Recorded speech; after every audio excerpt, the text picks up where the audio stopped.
It's January 17th, 2022. This is Roqe.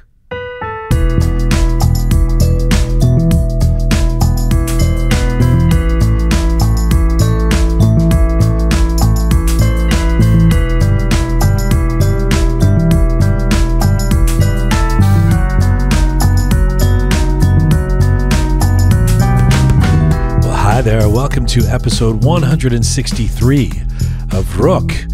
Hope you're keeping well wherever you're tuning in from around the world. Salam, dostan aziz. Hello to all of you out there. Welcome to another one of our special themed episodes of Roqe for these weeks. Hello, Gurbi Shaya. Yes, Are you excited? yes, very. Last week we had the tennis titans. Yes, correct. This week, today, we are focusing on the tech builders. That is two remarkable humans of Iranian descent, both of them having been outstanding entrepreneurs in the arena of research, technology, and innovation, both now vastly successful. So first up, an award-winning PhD and entrepreneur who's been called one of the most influential people in UK healthcare. Ali Parsa joins me from London, England. And then the massively successful tech entrepreneur, investor, and CEO of Code.org, Hadi Partovi. He joins us from Seattle, Washington for our second feature chat. That's all coming up. And we are coming to you on roqemedia.com. roqemedia.com. It's there that you can link to all of our platforms and where you can become a patron or a sponsor. We are on our ongoing mission to build a new audiovisual encyclopedia of Iranian diaspora identity. We're on Spotify, SoundCloud, Apple Podcasts, and Castbox. If you like to see some visuals with Roqe and see us on social media, switch over to YouTube or Instagram right now at Roqe Media. And if you like your Roqe descriptions and bulletins in English and Persian, check us out on Telegram. All right, let's get to our guests. This is a special themed episode of Roqe. I'm Jian Ghomeshi. This is the Tech Builders.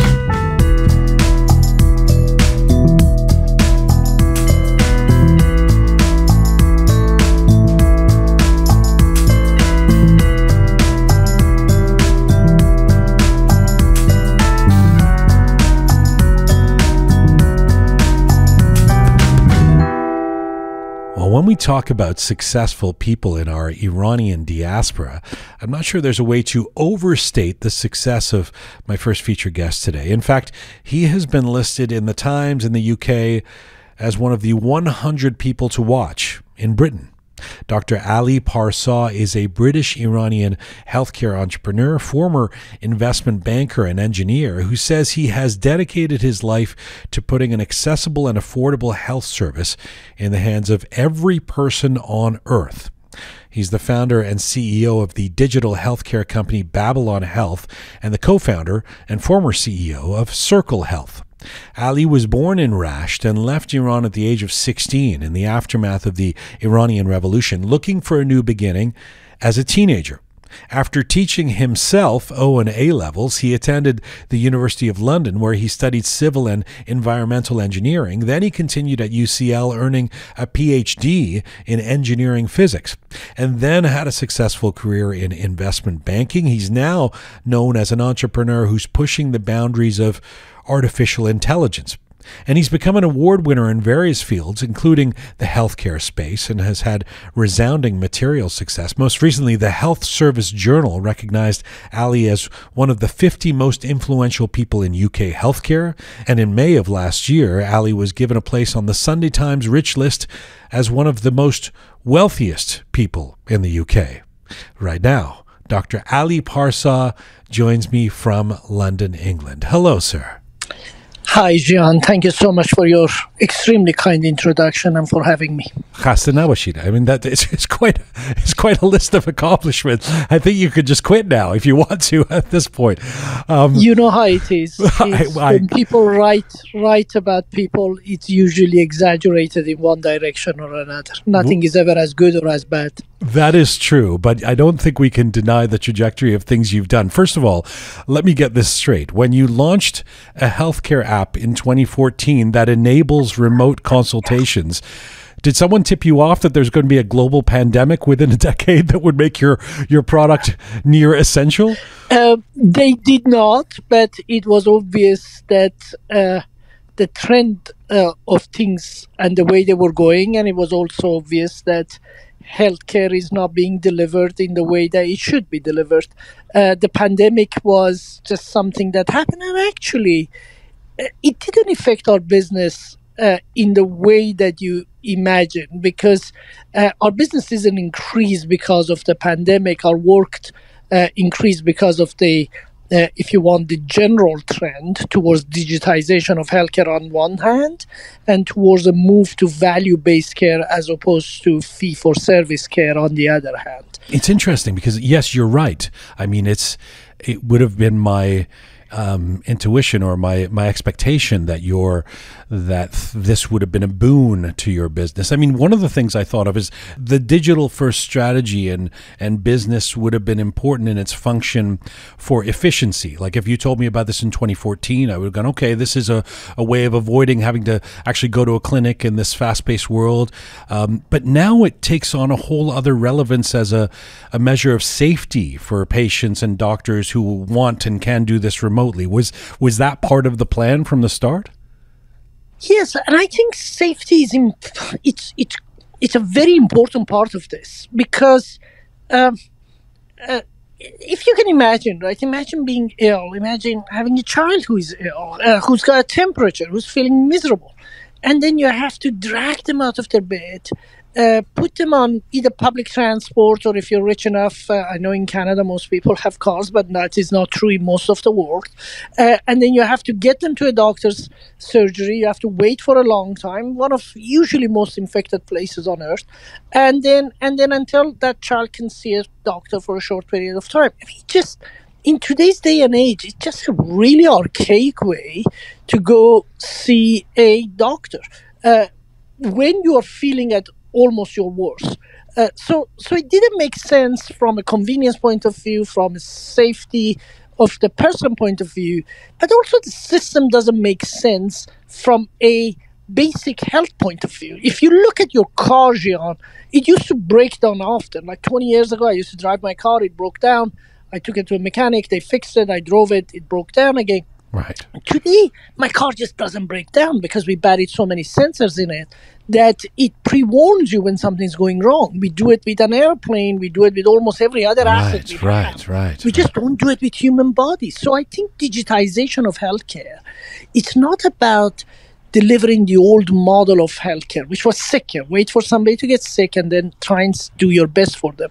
But it's actually about, how do I keep you healthy? How do we try to prevent crises and emergencies by monitoring you closely enough and being able to deal with you before a small problem becomes a crisis. But how do you react to me saying, I mean, I don't want to sound like a Luddite, you know, I love my gadgets, you know, I'm a Gen Xer with my gadgets, but I like to see my doctor in person sometimes. I mean, it gives me comfort somehow. Does that work against your technology, or do you think I'll change my attitude as I use it? No, absolutely. I mean, we have clinics in the countries that we operate. We own and operate clinics where you see our doctors physically when you need to and when you want to. And in countries where we don't operate our own clinics, we partner with clinics who are already there doing a great job. And you can go and see them entirely at your choice. You're absolutely right. There is nothing Luddite about the way we want to choose to seek healthcare. Sometimes I like to go to a shop and buy something physically. Sometimes I like to order it and have it delivered to my home. Those personal choices really matter. The problem is when you don't have that choice and you always have to go see a doctor who often is not available. Right. And I have to say, I mean, even with this pandemic, not having the pleasure of using the Babylon Health app, my doctor did, I guess, you know, we downgraded to using phone calls, you know, because nobody was going into the clinic because of COVID. And it did occur to me that why do I always have to go in? Because half of the things that I was calling him about were just, you know, should I get another prescription for this, or or what should I do about this? And I mean, it makes a lot of sense, as you say, as the world digitizes, that this is the way. I mean, I'm guessing that we're going to be walking around in a few years. You're more of a futurist than I would ever be, but with gadgets or devices that are constantly monitoring us and telling us what we need to do, and that the idea of having to pick up and go somewhere so that somebody could assess us will seem archaic, right? I certainly hope so. I mean, it certainly is archaic in case of almost any other asset that we have. I mean, can you imagine on an aeroplane if you're traveling and you just wait for a crisis to happen and then you react? I mean, we can foresee when an engine is going wrong. We can foresee when so many other things are happening in our surrounding environment. Nobody should really be surprised by getting a stage 4 cancer. Most cancers, just take cancer, one of the biggest killers of humanity. Most cancers are curable if we get them very early. And many are incurable when we catch them late. And most cancers have enough signals that we could catch them early if we were monitoring. We just don't monitor. You know, I want to come back to Babylon and I mean your app, not the place from the past, but I have to get into your story because as I've told you before, off the outside of this interview, I find you to be an inspiration in terms of what you've done. Your story is amazing because you immigrated west, but in your case, you did it alone. I mean, tell me about being this 16-year-old Iranian kid landing in London in the immediate aftermath of the revolution that we had in Iran. Take me back to that time. Anybody that immigrates, it's not easy. It's a hard journey, and it's the same for all of us. I was very lucky. I was born in a middle-class, loving, wonderful family. And leaving that family was incredibly hard, in the same way that it's hard for everyone. I lost my father, unfortunately, last year to COVID. And I remember that as I was leaving Iran, he walked with me or came with me as close to the border as he could. And as we were leaving, I was leaving, he came to hug me, and the person who was going to take me away said, "Look, you cannot hug because people will notice that you're separating." So he says, "What do you expect me to do to a son that I may never see again?" And I said, "Just at best you could shake his hand." So he shook my hand and he said, "You just stay well until I see you." And I remember at that time, you had no expectation. There was no mobile phone. Which border was that? Where were you? That was a border to go via Pakistan.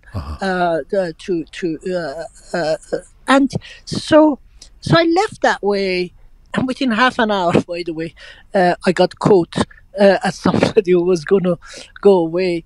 And it was fascinating that a complete stranger who knew me not at all came and intervened and risked his own life to allow this young 16-year-old to pass by and go unharmed.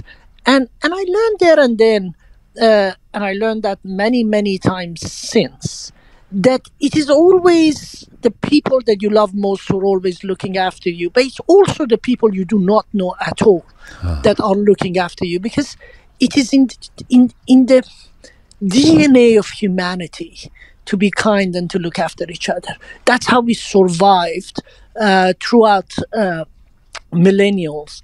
And so it will be so wrong of me to say, "Oh, well, I left on my own and I survived on my own because of all my own achievements." The reality is I was helped all the way with so many countless kind, honorable other people who just pushed me along the way and helped me do well. And it's nonsense to try and claim credit for what others helped you get to. That's quite beautifully said, and I'm going to ask you about the DNA of humanity. I wouldn't want to overstate this, but it's interesting coming from a Persian saying saying that because I find, sadly, I say this, I find us to be very distrustful and to be quite cynical sometimes about humanity. Maybe it's because of what Iranians have experienced in the last few decades. But do you really believe that much in humanity? Yes, absolutely. I mean, look, we wouldn't been able to survive as a species if we didn't help each other out. We are a social animal. We hunt in herds and in packs. We eat together. We look after each other. I mean, you said the name of my company, Babylon. The reason we chose it to call it Babylon was because all those many thousands of years ago, the Babylonians had a model in which if they got ill, they stood in the middle of a square that was assigned to the ill, where it was the duty of every person who passes by to ask you what's wrong with you, and if they had experienced that problem, to tell you what they did to survive. So I think that humanity and many other, by the way, species are in their DNA are designed to be social and to be helpful to each other. And most people are. Now, it is true that in any group, there is always the odd one out. And I had my own fair share of suffering from those people. But it is utterly wrong to generalize and say because we hit a minority who do the wrong thing, that means everybody does the wrong thing. That would lead to a cynical, pessimistic, downbeat world. And I just refuse to be part of that. You know, I love your story, or I love your remembrance of the guy in Pakistan who helped you out, who had no incentive or family ties or anything like that. And I also really appreciate, as I'm sure the people listening do, that you keep issuing disclaimers for us to not see you as some kind of hero. And surely a lot of people, a lot of us Iranians have immigrated, but to come alone without your parents. As 16, I mean, a lot of 16-year-olds wouldn't have made the choice, would have just sort of thought, I better hedge my bets and stay in Iran with my family. You've said that it did teach you the ability to stand on your own 2 feet. Talk to me about that. Well, I think it's Malcolm Gladwell who has this concept of desirable difficulties. And like many other middle-class teenagers or children, I was born in a very loving, very caring family. Although my family was always very open and very liberal, and from much earlier age, for instance, I used to spend my summers on my own by the Caspian Sea with friends in a hotel. From first day of the summer to the end of the summer, I would be there. So that trust that the family had in its children to grow up as maturely as possible obviously helped. But I think that at the end of the day, we're all protected. And being taken out of that bubble and having to stand on your own feet and having to survive on your own, it's a very valuable lesson. Because what it teaches you, Jian, is that frankly, most problems solve itself. Frankly, if you run into trouble, there are many, many others who are prepared to come and help you out. Therefore, there is really no point in doom and gloom and worrying about things too much. And also, as it's a great foundation for entrepreneurialism because we lost everything. I mean, I went through the kind of poverty I don't wish on anybody at some stages of my life. But you kind of learn that when I was at my poorest, I was as happy as I am today. And life kind of goes on, and you find happiness in things that you have. I remember my girlfriend at the time, who's my wife today, and I were going through a tough patch financially together. And there was a time that we had, Jian, you wouldn't believe it, but we had 20 pounds that we left on our library.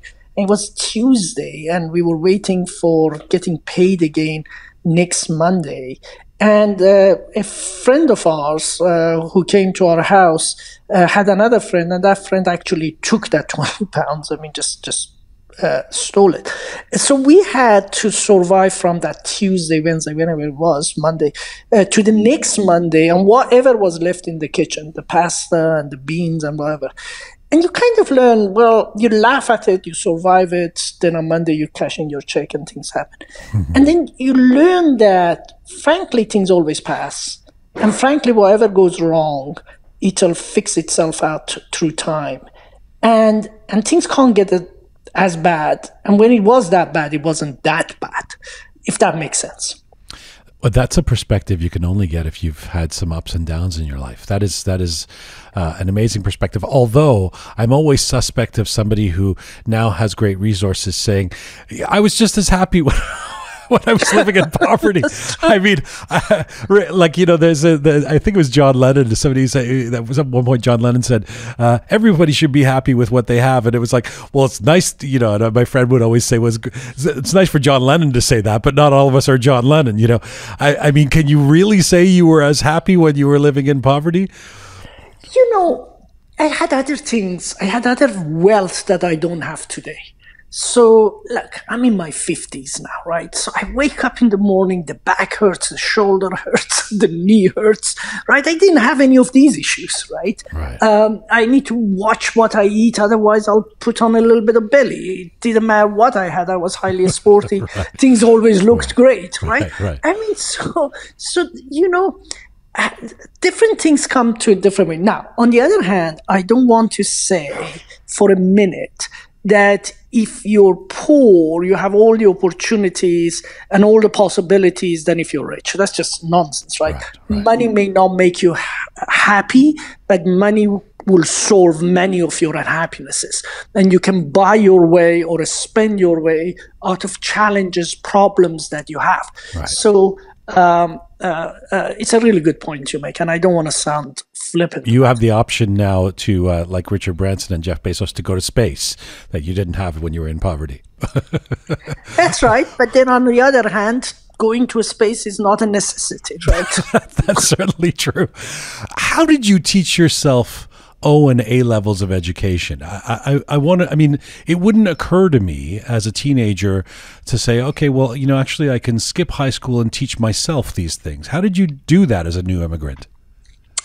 Well, again, look, I was 16, right? I landed in UK. I'm almost 17 now, right? By the time I arrived.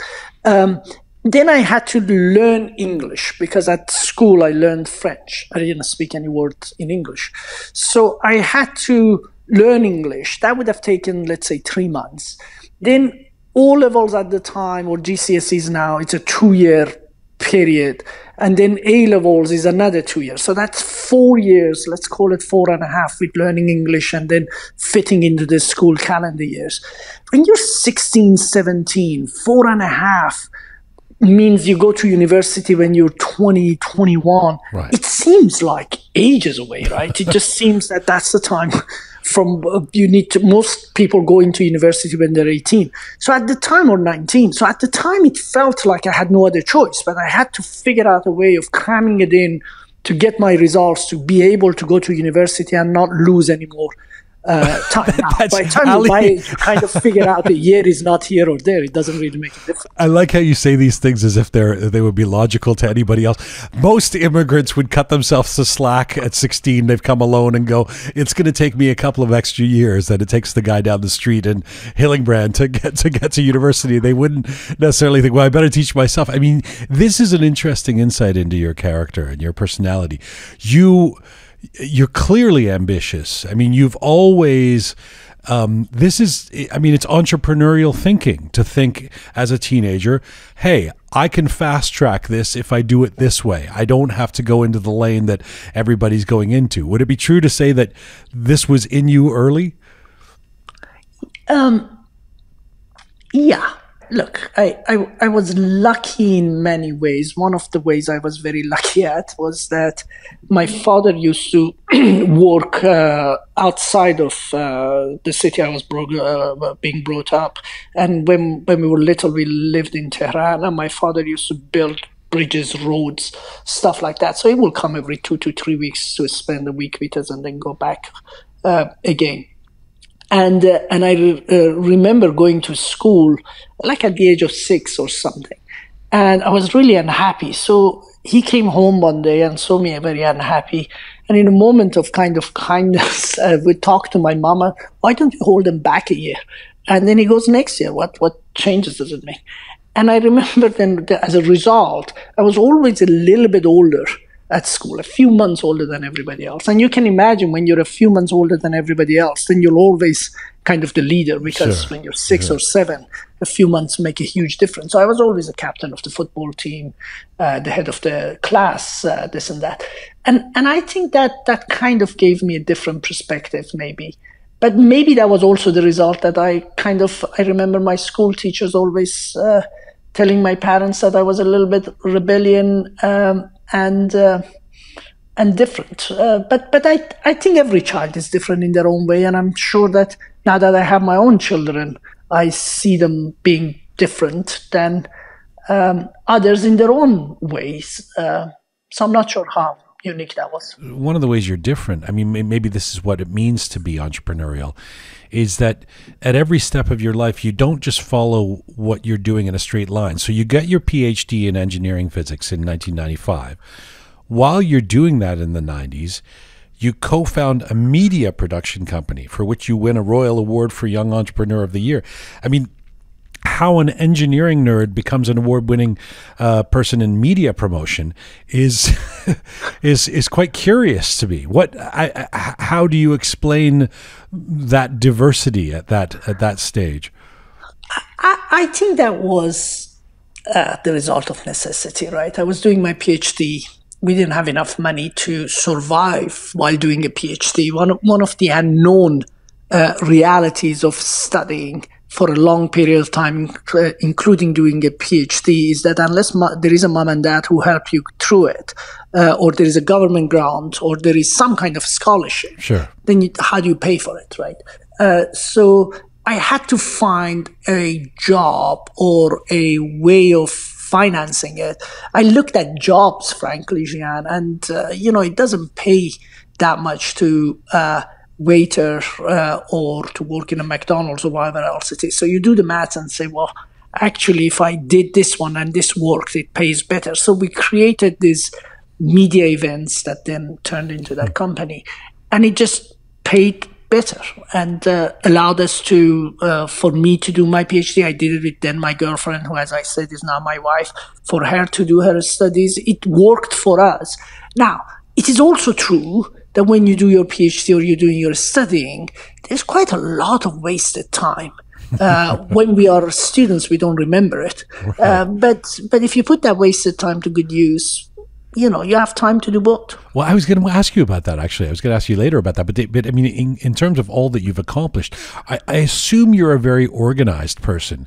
Have you always been very particular about making sure you get up at a certain time and managing your schedule and getting the right amount of sleep and just sort of multitasking, all of that we would expect from someone like you? I'm glad we're doing this conversation in English, because my mother still doesn't speak much English. But if she did hear you, she would laugh. Because I'm not...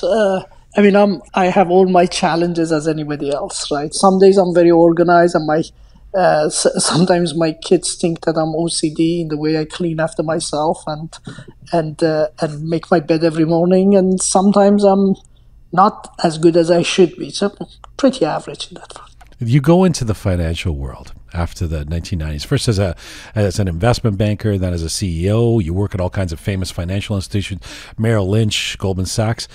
What was that period about for you? Presumably, you could be a successful engineer. You could have become a professor of engineering. What seduced you into the corporate world? It's a really good question. And I think it had to do this desire that every immigrant has to kind of somehow becoming an insider. So I remember when I sold my company and I found a glimpse into the investment banking world. And remember, this is mid-90s. And investment bankers wore better suits, kind of dressed better, talked better. Right. And I just did the math. And so for every minute they spent with me, they made infinitely more money than I did building my company per hour. And I just thought, well, I mean, why is it they do that I can't do? So I've become an investment banker too. And I knew nothing about it. And remember, I don't have any family members at the time who were investment bankers, no friends who were there. So you're trying to read about it all the time. And I remember at the time there was a book by Lewis called Liar's Poker, I think. And I remember reading that and then having a final interview at Goldman Sachs with Cohen, who at the time was the head of commodity trading, who then eventually became the president of Goldman Sachs. And he told me that, son, you better go to investment banking side rather than the trading side. And that's kind of how I started kind of differentiating which one is which. I ended up there. And it wasn't for me. I mean, it's important to say that. I wasn't the greatest of bankers. I mean, you did pretty well. You did pretty well. Yeah, and I got promoted really fast, and I went from one to the other. But I tell you, I was never really happy as an investment banker. Not because there is anything wrong with investment banking. I'm not one of these people who say, oh, bankers are bad, or this or that, or it's all about money, and I don't like that. It was nothing to do with any of this. It wasn't for me because I wanted to build things. And investment banking, like management consultancy, it's all about projects. You do your best for a short period of time, you serve your client's project, and then you move on to the next thing. And I always found that in almost every project, I wanted to be on the client side. And because I was entrepreneurial, entrepreneurs really liked me, and I used to serve them in whichever bank I was. And I always used to, like, as soon as the work was finished, go and spend time with them. We will have dinners together, and we were always plotting, how can we set up something together? And that was the source of my unhappiness. It was a great job, but it wasn't my great job.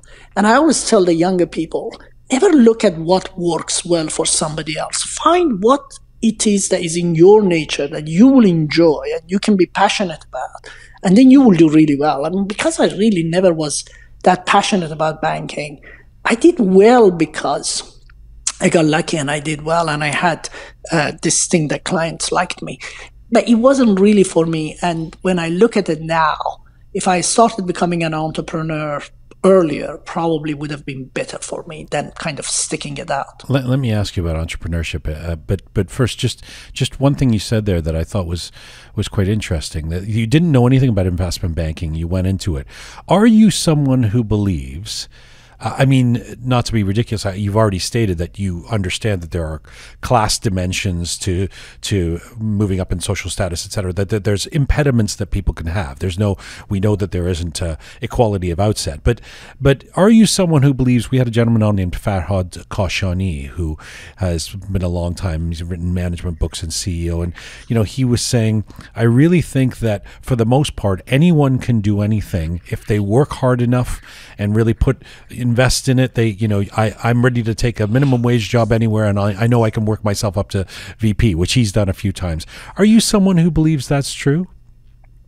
I think up to a limit. There is only so much any of us can cover in any period of time, so much distance any of us can cover. So really it depends where you start and how far you're going to go, right? So everybody talks about how successful, let's just take anyone. You mentioned Jeff Bezos.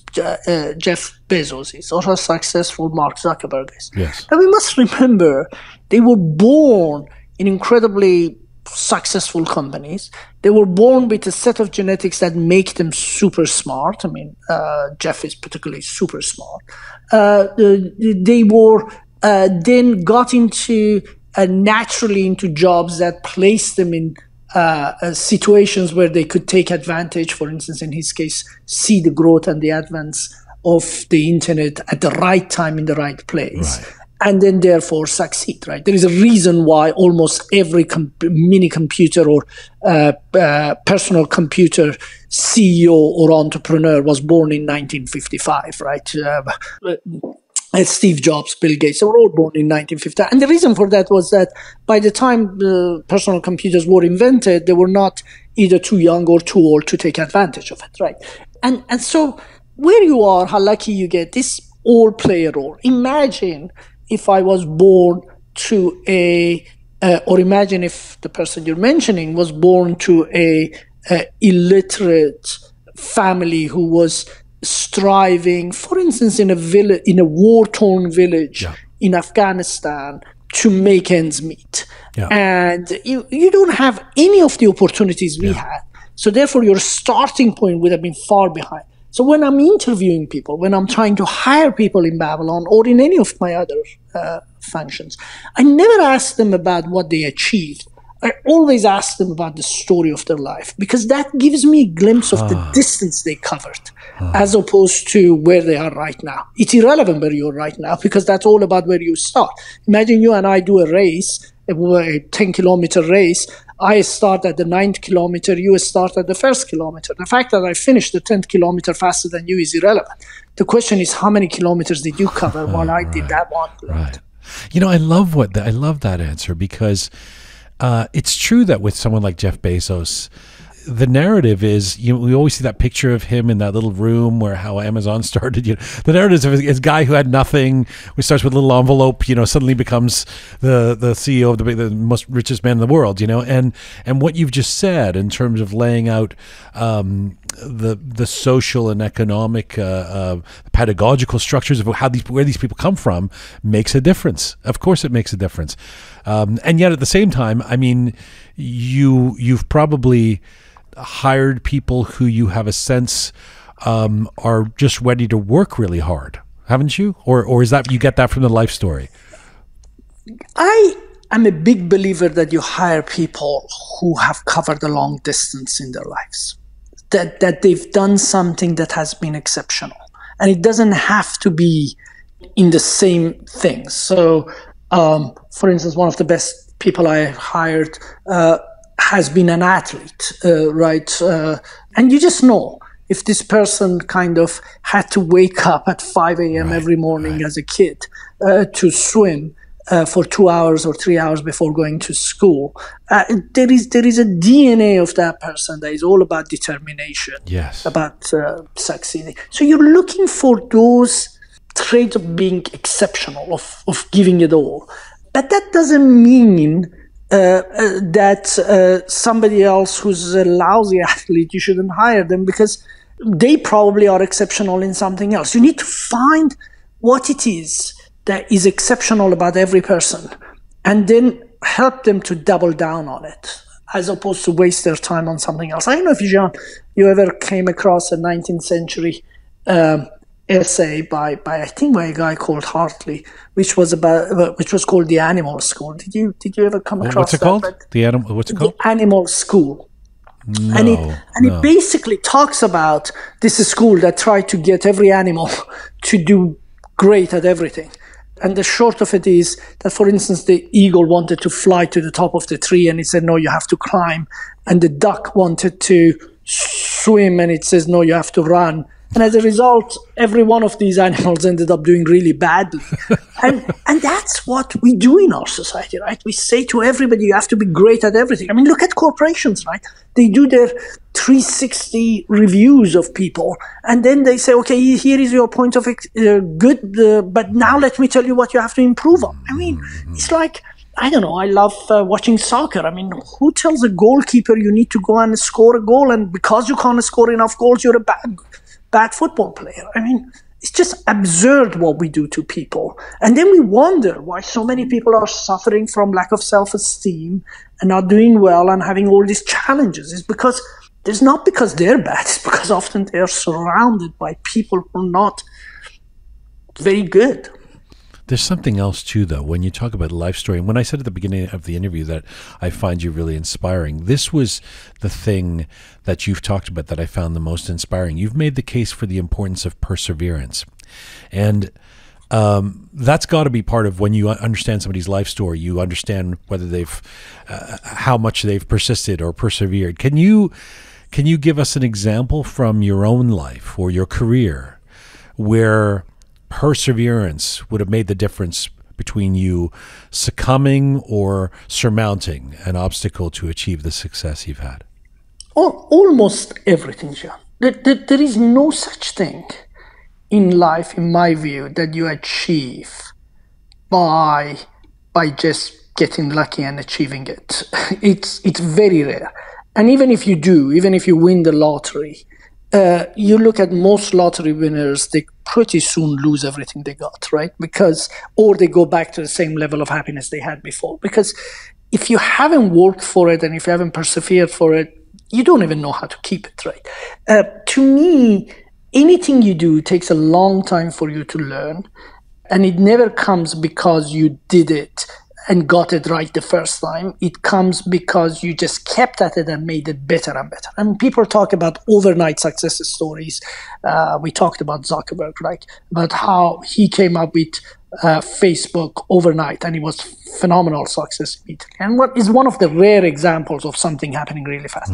But even then, can you imagine if you only stuck with Facebook and didn't do anything else? I mean, it would be a complete disaster today. I mean, the genius of Zuckerberg is the fact that he is constantly aware that he needs to improve and do better. Right. And therefore, kind of WhatsApp and Instagram and everything else that Facebook is invested in and is developing. He's not Blockbuster Video. Right. Or Motorola phone. You remember Lazaridis from Canada, right? I mean, he would just refuse to improve it, or in the face of things changing like so openly in front of him. And he was a true genius if you look at his life story. What was the precipitant, Alijan, for going into the health space? So we've established you were this engineer, the PhD, then the investment banking. I mean, the two companies that have made you famous, and the one, of course, that is very successful now, project is Babylon Health, but the one in 2004, Circle Health, was the first private company to run a UK National Health Service hospital. What was the precipitant? Why did you want to go into the health space? So, I often kind of have a smile when people I read about other people when they answer that kind of questions. And often they always have some elaborate reason how they ended up where they ended up with. I mean, we've now recently seen a few of our billionaires who are going to space, and there is always a story of how they always wanted to do it as a child. The truth of the matter is, that it was sheer pure coincidence, right? I had my first daughter, and I had 2 weeks of paternity leave, and I went to Goldman to my boss and said to my boss at the time that, look, Scott, I'm going to quit. I'm leaving because I want to be a full-time dad. And he thought I was mad, but I thought that, look, it's late in life. I'm having a child, and I want to give it everything. And 6 months of gaga goo later, I just thought this is the hardest thing I've ever done. So I moved on. But at that period of time, I had time to do some surgery on my knee that I had to do because I used to do a lot of sport and I had a consistent problem with my knee. And I just Jian saw some of the best private hospitals in UK, in London, that were doing I was doing my knee, and I thought, surely if this is the best private hospital out there, I could do better hospitals than that. So I started building a chain of hospitals, Circle. Our very first hospital, for instance, we said, well, why should a hospital look so awful? So I hired Norman Foster to design it. The very first hospital we built won the award for the best public space globally. We said, why should the food of a hospital be so rubbish? So we hired a Michelin star chef to deliver it. We said, why should they to cook it, not just to design it, but to actually work there and cook it every day. And then we said, why should the service be so awful? We call it hospital. Why couldn't a hospital win the service for hospitality? So we hired the team from the hotel, the 5-star hotel, who used to every year win the best hospitality awards in UK. And 2 years later, we beat them in it, and our hospital, Circle, won the best hospitality award for the 2 year in a row, first time a hospital ever did it, and so on. So NHS gave us a hospital because we were already doing really well, and they had to shut down a hospital and say, they gave it to us to see whether we can make it work, which we did, and it did very well while I was there. Unfortunately, 2 years after I left Circle, it kind of didn't do as well and was sent back, was given back. But while we were there, it did phenomenally well. So that's and Circle did well. I mean, today Circle is the largest hospital group in UK, and it was just actually sold for £1 billion to Centene, in the US insurance corporation. But it was pure accident. It was just seeing a problem that could have been done better and going to solve it. And the reason I'm saying that is so that for all those other people who are listening, you don't need to have a massive time of inspiration. We don't need to kind of think about what's the best thing we could do. Is you just need to see problems that you know you can solve, and you need to see something that you say, look, I could do with a better solution than this for myself, so why don't I? But that said, you could have chosen an easier field. Like, I grew up in England. It was drilled into me from when I was a kid, the importance of the NHS. That's a sacred cow, It's like, don't mess with the National Health Service. Absolutely. Not that you necessarily did, and I don't want to get into the private-public debate, but how do you, because you must have a way of coping at this point, how do you deal with criticism when whether it's Circle Health or Babylon or somebody writing an article about your taskmaster in the office, your difficulty? How do you deal with these kind of criticisms about public and private healthcare? Do you care about that stuff? Are you a sensitive Persian like many of us, or can you let it roll off your back? What does it do for you? No, I let it roll off my back more often than you think. And I don't read much about that kind of stuff a lot either. Because Tony Blair once said, and I think it's very right, and I actually talked to him once I met him about this, he doesn't even read articles about him. Because at the end of the day, you know that because you were in the industry, journalists need to have a story. They're storytellers. Sure. And sometimes the story is about how good you are. But once everybody established how brilliant you are, then the question becomes, well, there's no story in that anymore. So somebody needs to find the story about how bad you are. Well, the negative ones get more clicks. That's certainly what I've seen out there. And yeah. they get more clicks. Yeah. And I mean, I once, there was a really unfair story about me in one of the journals, and I called a very good friend of mine who was the CEO of a major publications, and I just said, look, it's rubbish. I know it's rubbish. And he said, I know, but look, what am I going to do, right?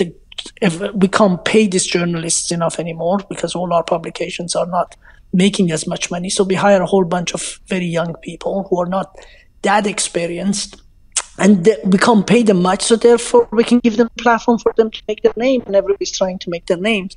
And it's true, when you look at it from somebody else's point of view, and you say, if I was a journalist, what would I do, right? I'm not going to kind of constantly follow what everybody else says. I have to find my own little story, and sometimes those stories are fair, sometimes they're utterly unfair. And one thing I learned, and you had your fair share of it too, yep, is that you can't believe everything you read. And most people that I know who, when I read about, I sometimes read what I can't believe is the person that I know about. But it is what it is. You just have to accept it. And it's been true since time immemorial, right? It has always been the case that I think it was Lincoln that famously said, you can make some of the people happy all of the time, and all of the people happy some of the time, but you can never make the opposite of that. But yes, Lincoln said it in the opposite order. But yeah, it was. But I mean, at the opposite end of the spectrum, you are trumpeted as well, as you know. I mean, if you Google your name right now, there's a number of articles talking about how successful you are, and being added to this Sunday Times rich list of the top people in the UK. What does that mean to you? Not much. I mean, seriously, these lists come and these lists go. I've been incredibly lucky to have all the money I need. But so what? Right. I mean, so what does that mean? But what about the guy who wanted to be the insider? I mean, is there a little bit of satisfaction when you look at the list and there are a bunch of old English guys and you're in the midst of them or something? I mean, does that help? Yeah, I mean, I would lie to say there is not some satisfaction, although these lists are, first of all, they could also be a lot of trouble. The number of people who chase you for things that are just irrelevant to you and the amount of time you have to waste over and doing things. So I mean, everything being equal, there is something in not being in any of these lists that are valuable. And it was a complete surprise to me. Frankly, I found out about it the day it was published. And if I had a way to do away with it, it would be good to not have these things. But I think it matters. I remember thinking that I wish my father was alive, because it's not so much about you; it's about everything else that it represents. It represents it can be done. It represents that all the things that your parents have gone through mean something. And we were hoping our kids will never find out. I mean, my wife and I were incredibly careful so that the kids stay hungry. You don't have money just because one minute somebody finds out and then you're in a list. You have it. You build it through time, bit by bit. And it's super important as you're bringing up children that they are not having this sense that, look, I just don't have to do anything. Everything's okay for me until as long as I live, if things go well. So I don't know. I mean, it's a long-winded answer. No, it's a good answer. I totally get the thing about the dad, by the way. The only person I ever, of the big paychecks I've made in my life, the only person that I ever told or wanted to tell was my late father. There's some kind of desire for him to feel good about that, and I'm so sorry to hear about your dad last year. Was he in Iran? He was unfortunately caught COVID in the very first wave of the disease coming in, when there was very little idea of how to deal with it. And therefore, he ended up in a hospital in Tehran, and they almost did the textbook of everything we know that shouldn't happen now. No. I mean, he was 93, but he was a very healthy 93-year-old. And there isn't, and I'm sure it's the same with you, Jian, there isn't a day that goes by that you don't shed a quiet tear for the fact that you lost your dad. I mean, these are people that we are not supposed to lose. These are people that we've known from the day we were born. And he was not just my father, he was also my best friend. He was my hero in many ways. He was somebody who went to jail for his belief in humanity and in social justice. When he was younger, he was somebody who spent all of his life just focusing on his good name. And when he died, I mean, we had so many people on a Zoom ceremony for him. We just lost count of how many people had how many good memories of them. So you're absolutely right. Making these people proud of what they've done was the bit that mattered most. Which I'm sure back to that handshake at the Pakistani border, and you're 16 years old. I mean, I'm sure he was tremendously proud of all that you've accomplished. It's really interesting. He was proud before we accomplished anything, because it's in the same way. I don't know if you have any kids. I do. In the same way that you stay very proud when they take their first step, and then when they can run, and then when they win their first race. It really doesn't matter where they are in that journey. What matters is that the first accomplishment. If you love them, you show them their love, and you show them that how much you care for their success. And he always did. He was very, very good at it. I'm so grateful for the time you've given us. I've only got one or two questions left, and I wanted to actually ask you about come back to the kid who came here as an Iranian refugee. I mean, it's a tale that, we've been talking, the subtext of this interview has become about how the media, sensationalizes things. And it's funny to see the headlines about you, because they're always like, the refugee kid who became a billionaire, as if that just is, that's the order, right? But I do wonder how often you tap into your, this program is about Iranian identity to a certain extent, and the stories we tell each other, how often you do tap into your own background as an Iranian and that journey you took to come to the West as an inspiration somehow for all that you do and are. So I am not, and saying that to you on a podcast about Iranians, it's an awful thing probably to say, but I'm not very big about nationalism and your origin as an individual. I'm a huge believer that human beings are human beings, and they all have the same kind of desires and beliefs. And one of the things that going through the journey I went through, and I'm sure you identify with that, is that whether I was an insider or an outsider, whether I was young or I'm much older now, whether I had no money and I have some now, it really didn't matter. What I found in that journey is whoever I was with, people, young, old, rich, poor, insiders, outsiders, immigrants, natives, they all have the same desires, the same needs. We just have different opportunities. And I think that's the bit that really matters. Believe me, a Chinese mother loved their children as much as an Iranian mother, as much as a Canadian mother or father, right? So I think it wasn't so much about the fact that I came from Iran. It was more the fact that I came from a wonderful family who gave me a huge grounding. And that family could have existed in any country in the world. And it wasn't just the fact that I was an Iranian refugee. It was just the fact that I was a refugee. And that refugee could be from Somalia, from Afghanistan, from anywhere else, right? And it wasn't the fact that I love humanity because I come from the East. Many of the fantastic friends I have from the West have beautiful humanitarian values to them. So does that make sense? It does. I mean, I'm tempted to say the Chinese mother who loves their kids doesn't make the same level of qeymeh as the Persian mother, but everything else makes good. Yeah, but they make damn good, like the duck soup. Right. Yeah, are you? I mean, if you, given your prominence and the fact that people know that you're Iranian, are you courted by Iranian groups and political parties and these kind of things to get involved in the politics of Iran and to make statements, or are you able to stay away from that? No, I avoid politics in every country I'm in.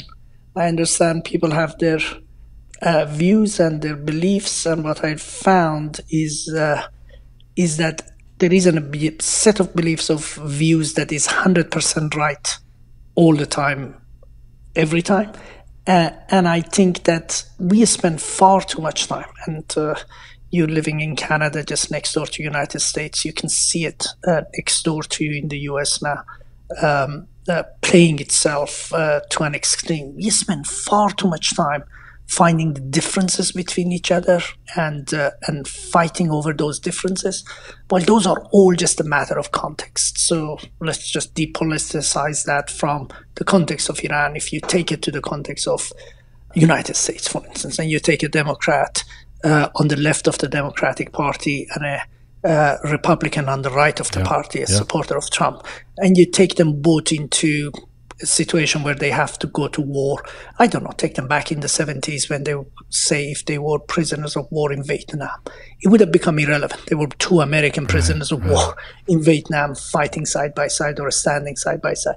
And the same is true about anything else. It has so much to do with context. And I think we do much better as humanity if we find areas in which that we have in common. Having said that, there are crimes that humans commit that are just criminal or inhuman and are unforgivable, and nobody should stay quiet about those either. I've really enjoyed talking to you. A final question. I mean, there's so much you've said in this interview that I feel like I should find in a book of inspiration. But given what you've described as your ups and downs and this perspective that comes from that, to be on the lists that you're on now and where you've been before that, what would you say? And this is, I forgive me because I know it's not a question that has any empirical answer, but what comes to mind if I were to ask you, what's the greatest lesson you've learned about what makes a good life? I think there are 2-3 things that make anything a good life. First is you have to have the basics right? The hygiene. You have to be healthy. You have to have enough money not to be starving, all of those things. Without any of those, it's very hard to have a good life, right? I mean, if you have a degenerating disease that is giving you pain every single day, it's very hard to say, look, I have happiness, right? Yeah. So you got to get the basics, the hygiene factor, right? Let's assume that. Let's assume that. Outside that, I think it's all about, do you have something that inspires you every day? And are you surrounded by people that you love being around? And I think if you get these two right, and both of those are things you could do something about. While in the first instance, it's harder to do something about the hygienes if things are wrong. It's hard to fix it. But those things we all can find something that inspires us and we aspire towards. And we can all avoid the people who make us feel miserable, right? I mean, it goes back to one of the earlier questions you said, what about all the detractors? Well, learn from what they say, because often when somebody's detracting, they have something right that you just are oblivion to. So you have to hear it out and try and fix it. But on the other hand, if they're negative people, just avoid them. So I'm a big believer in avoiding negativity, focusing on the positive, and keep going, and not worrying too much if things go wrong, because you can fix them. And if you can't fix them, then you learn from them and then start again, if that makes sense.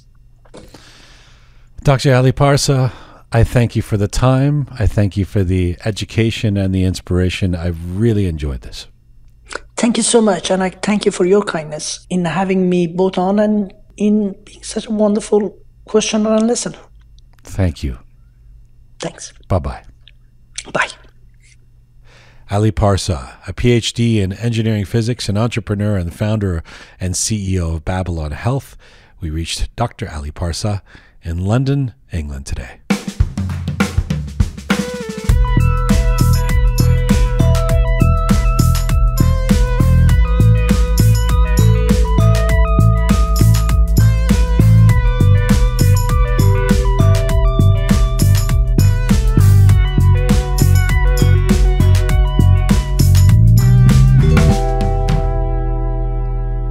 This is a special themed episode of Roqe, the second of 3 we are bringing you this month. This one entitled The Tech Builders.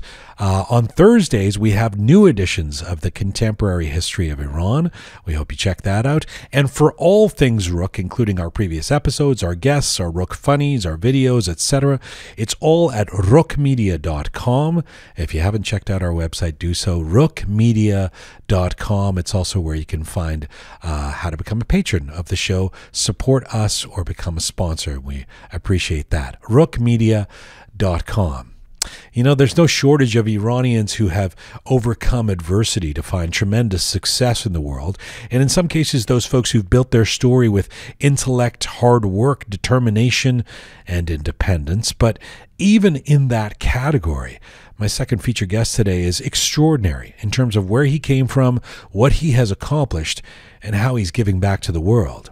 Hadi Partovi is an Iranian-American tech entrepreneur, investor, CEO, and co-founder of the education nonprofit Code.org.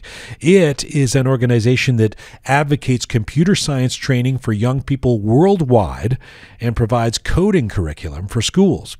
Hadi was born in Tehran and spent a childhood taking cover from the Iran-Iraq War. As an escape from their circumstances, Hadi and his twin brother Ali taught themselves to code with their Commodore 64 computer at home. This was, you might say, a prophetic beginning to what would become a highly successful career in technology. After immigrating to the United States, Hadi spent his summers working as a software engineer to help pay his way through high school and college. With all the educational boxes checked off, he obtained his bachelor and master's degree in computer science from Harvard University. Hadi pursued his career in technology, starting at Microsoft, where he rose into the executive ranks. As an entrepreneur, he was on the founding teams of TellMe and iLike, and as an angel investor and startup advisor, Hadi was an early investor in a few little companies entitled Facebook, Uber, Dropbox, Airbnb, Indiegogo, and more. Right now, the CEO of Code.org, Hadi Partovi, joins me from Seattle, Washington. Hello, sir. Hello, thank you, and it's a pleasure to be joining you, and thank you for that extremely generous introduction. I should add, by the way, that my twin brother shares almost half of the bio that you said. He's an identical twin brother, and is also true about him as well. I want to make sure he gets equal credit for things we've both done, either together or life stories we've shared. I appreciate the shout out to Ali, and I'm going to ask you about him because that in itself is remarkable. The way you guys, the trajectory of your lives and the parallels.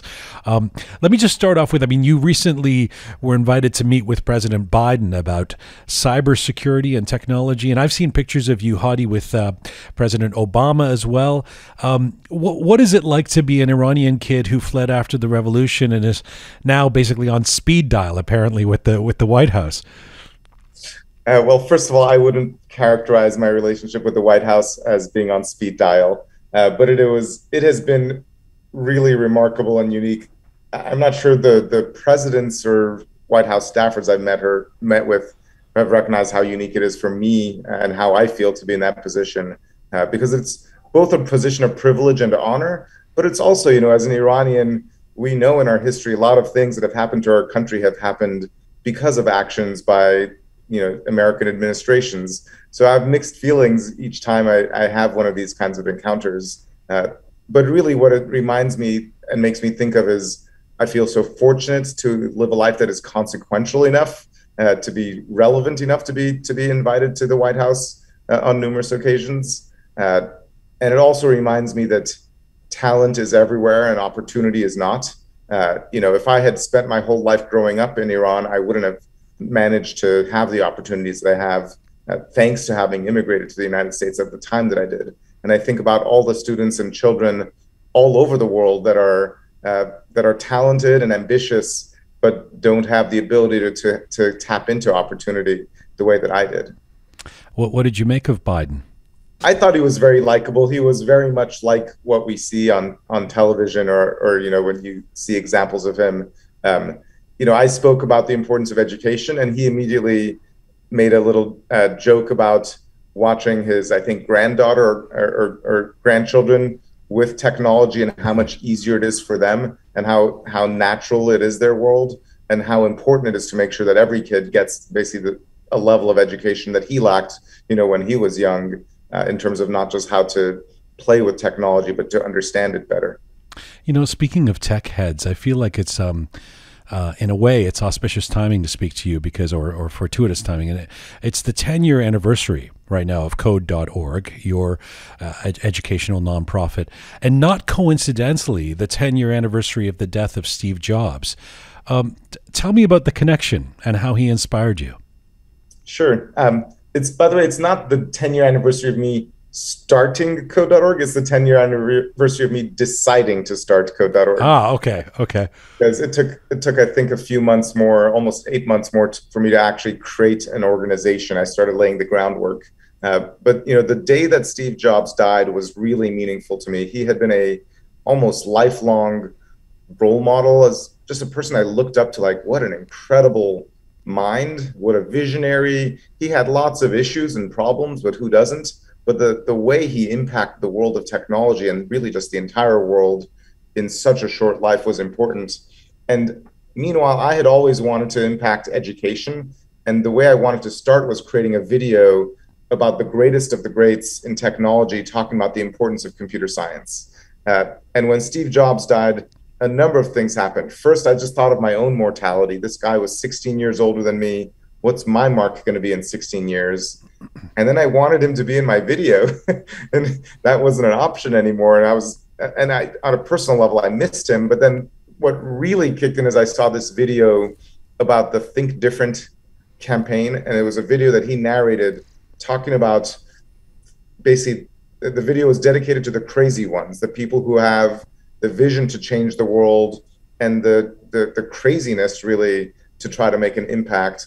And his message was, some people might think they change the world, might think that they're crazy, but we think because they're crazy, they can change the world. And I remember thinking, am I crazy enough to actually start something with the vision of changing global education? It just seemed like a kind of an incredible thing to aim for. And I had for years wanted to, but I was scared. I was scared of failure. And I'd had enough success in my tech career to embark on an education career to change, the curriculum of public education, it was a natural possibility of failing. And I just decided, screw it. If like this guy, has changed the world, nobody told him that he can or can't. He just decided to. By the way, there's poetry in the sense that you were, or you have been for at least up until that point anyway, for most of your life, the Microsoft guy, not the Apple guy, right? So yes. The love or the appreciation and the celebration of Steve Jobs is coming from the other side of the fence, which I thought was interesting when I heard that story. Why education? It's not abnormal for someone who's been very successful and someone who's an angel investor or has that kind of clout to give back. There's charities, there's foundations. You've made your life, and I don't want you to be modest about this because I think it's a beautiful thing. You've made your life changing education. I mean, that's become your goal now for the last 10 years, as opposed to being a businessman, I suppose, in the traditional sense. Why? Why has that been so important to you? That's a great question. And the answer is very personal. And, I've been lucky to have become successful enough as a businessman that I, first of all, have the chance to have this focus. And I'm still part-timing it as a businessman. But my full-time work is on education. And the reason is my father, Firuz Partovi, which many older Iranians may know him. He was the first professor at Sharif University, and he basically hired the entire teaching staff of Sharif, which back then was called Aryamer, and he ran the physics department. So he had already dedicated his life to education. And so being the son of a physics professor and my dad and a computer scientist and my mom, like all Iranians have a sense of the importance of education, but having a father who basically helped create a university gave me an extra dosage of really valuing education. And, so many Iranian families left Iran in 1979 at the time of the revolution, and my extended family all left. People have often asked me, why did you stay? And I was 6 years old, so it wasn't my choice. But we stayed because my father believed that the university and the education system should stay strong during a time of upheaval. And it was a major sacrifice, which my mom was not at all supportive of, to be honest. And there were lots of arguments like, Berin as in like, let's leave, it's dangerous, it's dangerous for our children. And my dad wanted to help Iran's education system. And so that left a very strong sense in me about the importance of education. And my success has come really from my education, whether it was the informal education from my parents or the formal education I got by going to Harvard. The opportunities that I've had that have opened up to me because of my education are not available to most students. And the reality is, even the best educated people in the world usually don't get a chance to learn computer science because it's not offered in their schools. So you could go to the best private school and then graduate from Oxford and never take a class in computer science because it's not on the menu. The vast majority of schools in the world don't teach computer science. Let me stop you there because, first of all, I want to get into the story, and I love that you brought in your father and your parents because they're obviously such a significant part of who and what you've become. But I just want to understand the terms, and forgive me for like a naive question, as I often say, treat me like a 6-year-old on this one. But what is computer science? I mean, in other words, why should every kid be taught it, and how is it different from like knowing how to use a computer? Is that computer science, or is do I have to know how to program a computer or something? That's a really great question. To make it very simple, learning computer science goes beyond learning how to use technology. It means learning how technology is created, how to create it, and to understand its societal impacts at a deeper level as a result. So learning how it works and how to make it yourself. And technology in this digital world is very broad. There's all these things from computer programming, making an app, making a website, machine learning, robotics. These are all cryptography, networks. They're all different aspects of digital technology. We use these things in our daily lives. So when you use an app, you know somebody made an app, but you don't know how it works on the inside. And the reason students should learn this, there's multiple reasons. One is just to know how the world works. Everybody in the audience that is listening to this probably learned how the digestive system works or how photosynthesis works, even if you don't decide to become a doctor or a botanist. You know, photosynthesis helps make plants make sugar from light, and that's how fruits grow and so on. It's not because you want to get a job in it, it's just to be well educated.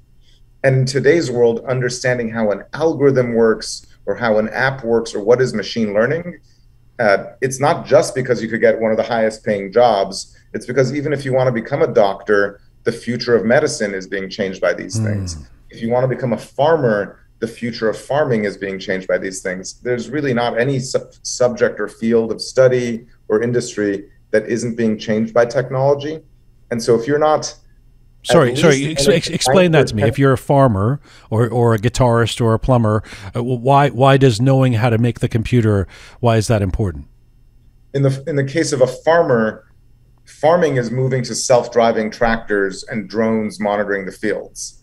And the farmers of tomorrow aren't going to be driving their tractor trailers. They're going to be actually coding them to say, you know, this is the area of the field and this is how the drone needs to monitor the crops. And people are making the tools easy enough to learn, but I guarantee you a student who learned 9th grade computer science will be a better farmer dealing with that. And in fact, if you ask today's farmers, not just the farmers of the future, today's farmers in the United States, their top challenge is that the tractor technology they deal with is so complicated. They need to download patches and security updates, just like you and I need to download on our computers. And managing the software patching of their farming equipment is something that is scary to them, just like managing your own computer might be scary. And so that is a very obvious example. If you're a guitarist, the future of promoting your music is changing to be digital. Learning how to make your own website and promote it is going to be relevant. But even the future of how you create the music is increasingly sort of not just playing on an analog device. There's a lot of digital tools. We are increasingly digital citizens, and I'm not suggesting that everybody needs to become an expert. Not, you know, everybody doesn't need to become a surgeon, but having the 9th grade biology level of understanding of what is even going on there is something that I think is important. And just before we leave it and get to your story, you started something called code.org. That's the organization. And then there was the Hour of Code. What is the Hour of Code that has become, has grown tremendously in the last 10 years? That's a wonderful question to ask about the difference. So code.org is an organization, a nonprofit founded with the vision that every student in every school should learn computer science. But the problem is, why the number one reason schools don't teach computer science isn't because they're against it. It's they don't even understand it. They don't know what it is, and they're scared of it because the adults are scared of it. They're like, I don't know what it is. I didn't learn that when I was young. I don't know which kids, like, that's probably for the geniuses and I can't teach it. You know, that's just their impression. And we needed a way to change the stereotype, to change the dialogue so people realize I can teach it, my kids can learn it, and they're going to enjoy it more than they enjoy math class. And 1 hour is enough to get that message across. If any teacher in any city or country tries just 1 hour of coding with the right tools or curriculum, they'll realize that 7-year-old girls and boys love it. And they, as a teacher, suddenly feel like, wow, I just taught something I never learned in my classroom. So we created this campaign, this grassroots campaign, the Hour of Code. And that isn't just a campaign for code.org. Anybody who cares about technical education can get behind it. And it's really become almost like an Earth Day in schools, in that schools, hundreds of thousands of schools all across the world celebrate something called Computer Science Education Week, and then do 1 hour of coding basically to plant a seed of change. And what ends up happening is after 1 hour, the kids say, can we do that again tomorrow or next week? And the teachers are like, yeah, we have to do that. We can't say no to learning. Kids don't come in and say, can we do math again tomorrow? That's not something anybody asks for, really. They do ask for computer science because they enjoy it, because of the creativity. And so that has become our number one agent of change in schools. Okay, I want to come back to technology and ask a couple of philosophical questions around technology before we end off. But let me pick up on this idea of, who you are. I'm going to ask you in a moment about growing up in Tehran, but I just think you're doing so much that kids today have to relate to, and I think, okay, then you have to relate to the kids. And I mentioned your audience with the president. I mean, you're pretty much, if you know this, but you're described as a pretty big deal these days. You're the guy who helped create Internet Explorer. You're the angel investor from Facebook and Uber and Airbnb. You're rich. You're well known. How much can you relate to the you of 40 years ago, the Iranian kid who didn't have much when he arrived in America in the 80s? First of all, when you said all the things I've accomplished, what went through my mind is an Iranian joke that, like, my mom would be like, "Vali in yeki doktore." I'm not a doctor. Oh, we talk about that all the time, but you, Vali bebin Reza pezeshk shud, but you're. I mean, I don't think you're going to get that from parents. I'm not I think going to become a doctor. No, I mean, I think you the ship sailed when you went to Harvard. That's allowed. You're allowed to do anything after that. Surely. It's funny because there's two extremes at which it's hard to relate to me. At one extreme, most people don't relate to somebody who's wealthy and made it at the level I have. At the other end, most people in the world don't relate to somebody who spent their evenings in a basement holding their ears while their neighborhood was getting bombed, or had to worry about his mother getting snatched off the streets and beaten because her hijab fell off her head. Both of those are extremes. But there's so many things, because I've lived through both extremes, that I've had many experiences that lots of people relate to. Mm-hmm. Coming to a country as an immigrant is a story that many, many people relate to, not just Iranians. Growing up, having to have clothes handed down to me from, older members of the family, or worrying that, to go to a vacation happened only once a year, and it didn't involve flying to a fancy resort. It involved like a 8-hour drive to stay in a very cheap hotel, but it was still the best thing ever because we've been looking forward to it. Those are life experiences that I think lots and lots of people resonate with. And because I built myself up from there, I think it is easier for me to talk about the importance of opportunity rather than somebody who was born on third base and, was already like living in a life of luxury and then also built a successful company or something. Let's go there. You were 6 years old when you and Ali, your twin brother, were 6 years old when the revolution happened. And you have described your childhood as very difficult in Iran. I mean, many folks talk about this, but you guys were in an interesting location. I mean, you've talked about the 1,000 nights you had to spend in the basement avoiding bombs. Tell me about those days living next to a TV tower in Tehran, the implications of that. Sure. First of all, we've now had some arguments because my brother says it was less than 1,000 nights, and I've heard different things on Twitter about how many nights Tehran was bombed. So I'm not sure how many nights it was. For me, it sure as hell felt like 1,000 nights. And many Iranians who lived during that time remember the Ajir Ghermez, the red siren that would go off, like just this loud noise. And I was young enough, I don't know where the noise was even coming from. Was it on the radio? Was it on the TV? Or just was it blaring through the streets? But just when that sound came, you had like 30 seconds, I think, to just prepare the candles and kerosene lamps because all the power was going to be cut. And then it was just going to be darkness for the entire city. And basically we'd go to the basement. And for us, we lived a short walk, and a walk that, as a 7-year-old, I could walk to the TV station, sort of the park that was near the TV station, and we could see the tall tower. And, Iran at the time had, as I knew it, one TV channel. Like, as I remember it as a kid, and maybe, again, my memory is wrong, but I didn't have 13 channels or like 100 channels like today's kids have. There was one channel, right, and it was almost entirely propaganda. There were almost no good cartoons on it. And therefore, the enemy, Iraq, wanted to take out our communications. They wanted to take out the propaganda source for the country, the thing that was giving everybody their information, their news, telling them what's going on. Hitting the points of communication for government was important, so that was their target, and it was very close to our house. What's interesting is I, at the time, didn't even know what really was going on. I knew there was bombing. my parents were telling me it was the neighboring city that was getting bombed. And I was too young to recognize that we wouldn't hear it if it was in a different city, you know, like we wouldn't be holding our ears.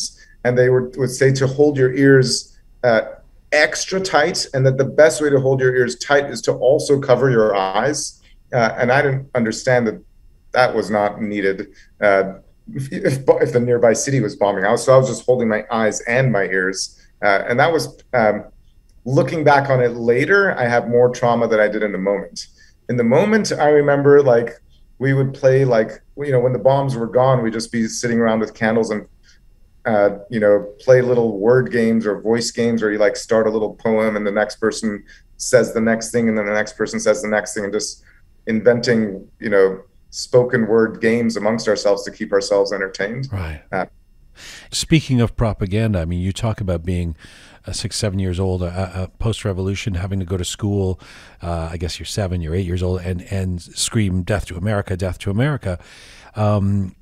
Which isn't that extraordinary, because we know that that's what kids had to do at the time. The interesting part is you talking about the fact that you would do it, but you wouldn't believe it.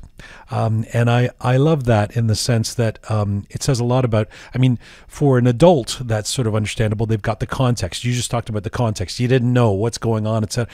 But somehow you knew that this wasn't real, that you know, even though you were chanting the words, it wasn't something to buy into for you. How did you avoid indoctrination, do you think? Well, I don't know. I would say because I was lucky to some extent. I was lucky that I had educated parents, and I had visited America for actually 2 years while my mom was getting her master's in computer science. And so I had learned English before I came back to Iran in kindergarten. I was an unusual Iranian that my first day of kindergarten, I didn't speak the language. In Iran, as an Iranian boy, I had come back to my home country and was learning, and I remember being scared entering kindergarten. And so I had loved the time we spent in America. And when the revolution happened, everybody I loved in my extended family, my da'is, my khales, my aunts, uncles, cousins, everybody fun left to America. So what I knew is I wanted to go be with the fun people and not be bombed. And so when I was chanting "Death to America" or stepping on the American flag at the entrance to our school, in the back of my mind, I knew I want to be there. That's where all my people, my family that I grew up with, are over there, and I know they're not getting bombed. And I knew my mom really wanted to go there. You know, I knew the cool movies that I couldn't watch came from there, you know, and I think this is something many Iranians knew. But what was difficult is you didn't know who else felt that way.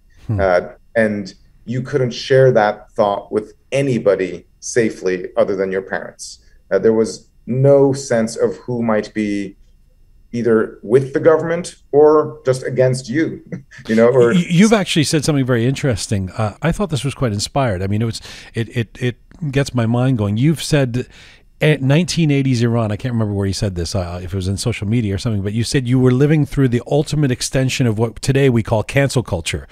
Can you describe what you mean by that? That's pretty funny. Yes.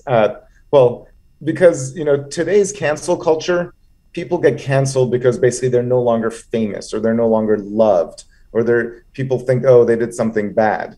But, you know, the ultimate extension of it, I saw happen in Iran, or, you know, Chinese people saw during the Cultural Revolution that happened under Mao Zedong, where culture gets to such a point that the society enforces an ideology. And if you speak up against that ideology, you don't just get canceled because people speak negatively of you. You're taken to jail, you're disappeared, you're tortured, possibly killed. And that for sure happened to people. You know, I had a cousin who was against the Islamic Revolution, and she marched in protest, and then she was sent to Evin prison for like 6 or 9 months. And she was only a few years older than me. And, you know, my mom would tell stories of other people who were disappeared. My dad's best friend got pulled off the streets because his name was the same as the name of somebody they wanted. Wow. And so just for having the name of somebody else who was protesting, he was sent to prison for a year. And then he was let go a year later saying, sorry, we got the wrong Humayun, you know? But yeah, Thanks. As an American or as a Westerner, we are so proud of the freedom of speech we enjoy, and people are so worried about cancel culture. And I think that is really a good thing to be defending freedom of speech. When you actually don't have freedom of speech, democracy and all the freedoms we take for granted go down really quickly. Speech is one of the first freedoms to lose. Once you lose your ability to criticize bad things, then bad things just grow. And everything goes south. I'm with you, brother. And that we'll talk about that in a second with social media. But let me just follow this through, because it's such an interesting story. You're 10 years old when the arc of your life changes. Tell me about your dad bringing home a Commodore 64 computer and what that meant to you. So I don't know if I was 9 or 10, but I was roughly the age. And he had brought it from Italy.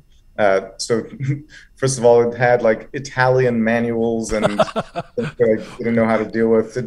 It didn't have the right plug to go into the preservar, like just getting it connected. And the computers at that time didn't have screens. So we needed to connect it to the home television and find the right wires for dealing with it. It was like a big keyboard that you needed to connect to all the things that you wanted to do with it. But what it represented was, first of all, the future, like, because he said this is the future, and I didn't even know what that meant. And he gave us a book on how to program it, because when you turned it on, it didn't do anything. It just had a little prompt and you could type in it. But he said, if you read this book, you can get it to do all sorts of things. It can count, it can play games, it can play music. And we're like, how do we get it to do that? He's like, read the book and learn to make it do that. And I think most kids, if you gave them that challenge today, they wouldn't do that, because there'd be so many more fun things to do in their life. Right. They could just go play a game or whatever.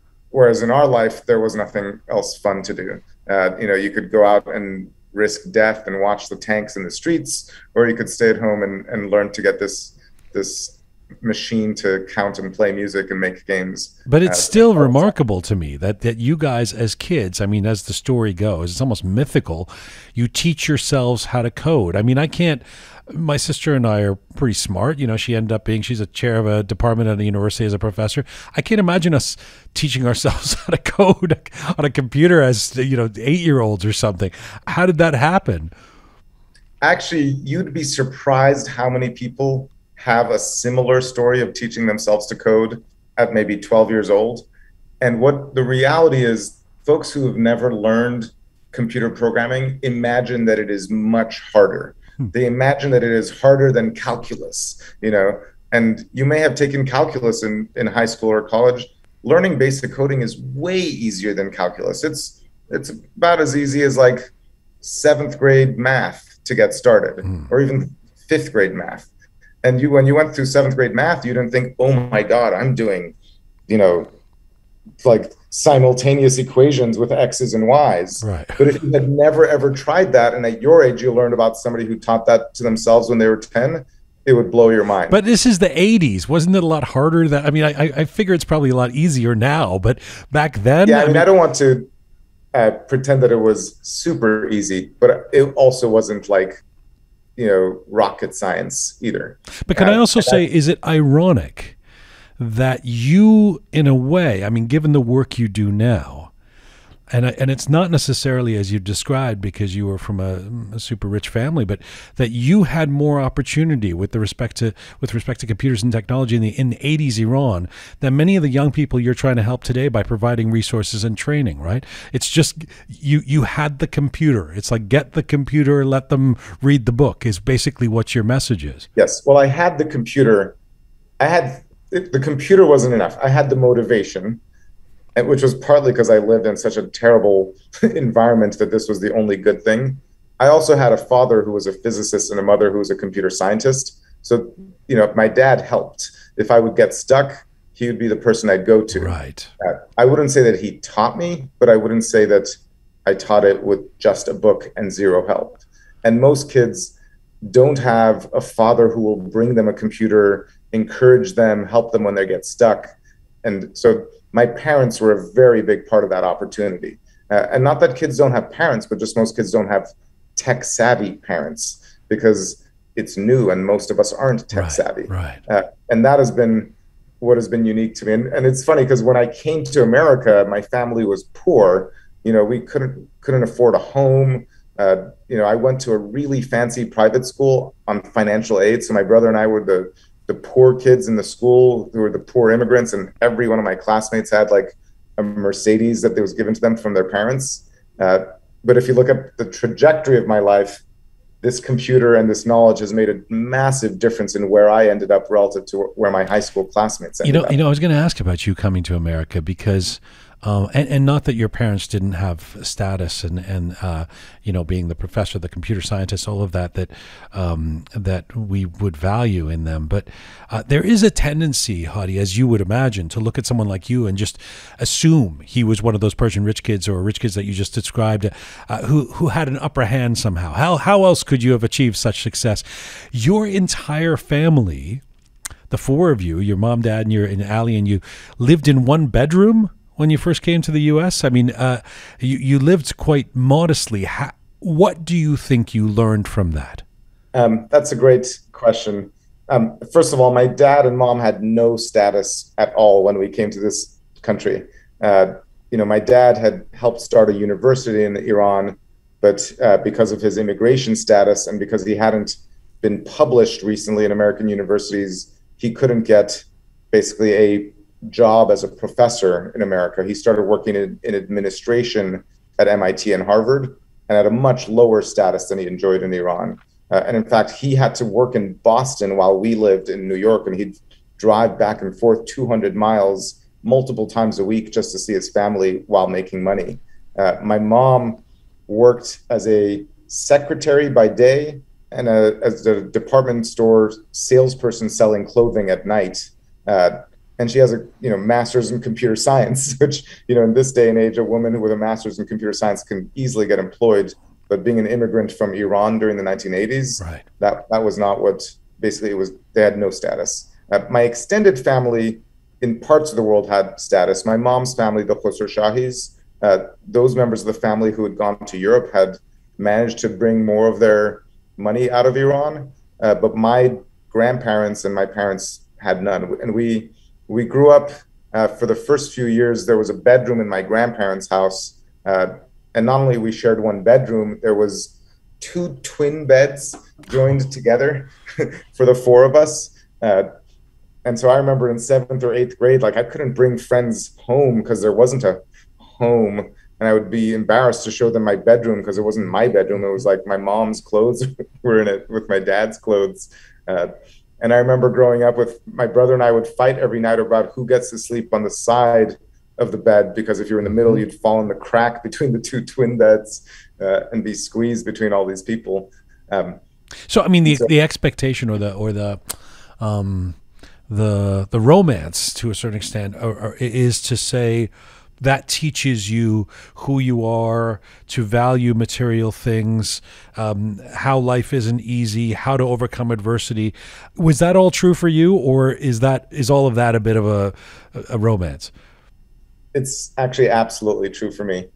There's lots of things I would say that I'm humble about, but one thing I'm very proud about is having been grounded in just reality of seeing difficulty in life and seeing it juxtaposed with really great things. Like, I went through the tough life during the Iranian Revolution, but I had visited America. And then when I came back to America, I lived through basically a relatively low-income childhood, but I was going to school with these very wealthy kids. And so I actually knew what I was missing. Do you know what I mean? And that gave me not only a sense of resilience and ability to overcome adversity, but also a sense of motivation of, I want to get to where those other kids are, or I knew where I wanted to get to. How do you think it manifests itself in your work today? I mean, if I don't know if you can even answer this, but do you think, I mean, for example, does it lead you to have more patience with people who have a startup, or do you, how do you actually put those lessons that you've learned into practice in the way you deal with people? Gosh, that's a really good question. I didn't expect such thoughtful questions. First of all, not a day goes by that I don't just think how lucky I am to live the life I've been living. Like, to get to go to the White House and meet multiple presidents, given where I started, or just to have food every day. Like when I buy something on Amazon and I can click buy and I don't worry about how much money it is or can we afford one. Most people don't have the luxury I have. And I feel blessed. And just knowing that I feel blessed is a great thing. It makes you a happier person. So many people who are successful aren't happy. The other thing in terms of my investing work as an investor, I look for entrepreneurs who have an intrinsic drive for some reason, because the hardest challenge with entrepreneurship is persistence and sticking through failure. And you need to have something that's driving. And different things drive different people, so it doesn't need to be the same, but that's something I look for. And then in my work at code.org, it brings meaning to why I'm helping teach computer science. It's not just to help people become coders.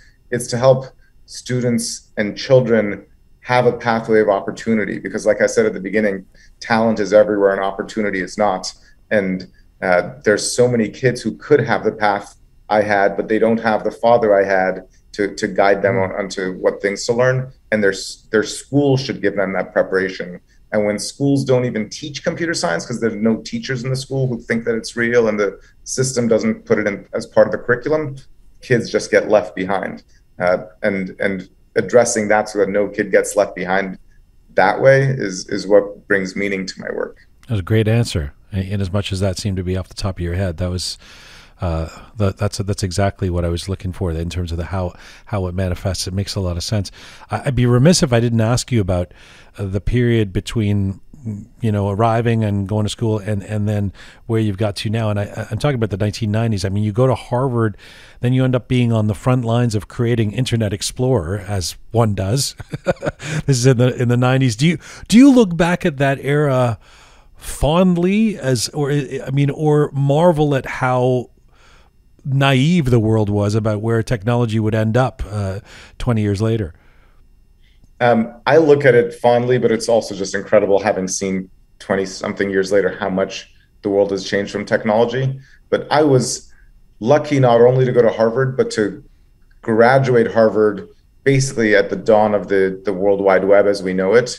So the year I graduated was just a perfect time for somebody who had studied computer science. It was just this explosion of the coming of age of the PC and the birth of the World Wide Web. And, joining the Internet Explorer team, I wasn't, they were so desperate to have good people that it wasn't just that I was lucky to be on that team. They were like, oh my God, we need you and we need as many more people as we can. So I was at the right place at the right time in a really great way. And it's sad because Internet Explorer now is just a sad joke. It's such bad technology that Microsoft itself canceled it. At the time when I was building Internet Explorer, it started off as a sad joke too, but basically the work we did built it up from 1% market share to, dominant market share as the number one best web browser that everybody was using to connect to this magical internet. And then Firefox and Chrome came along and Microsoft stopped paying attention to the web and to the web browser, and then Internet Explorer just basically declined.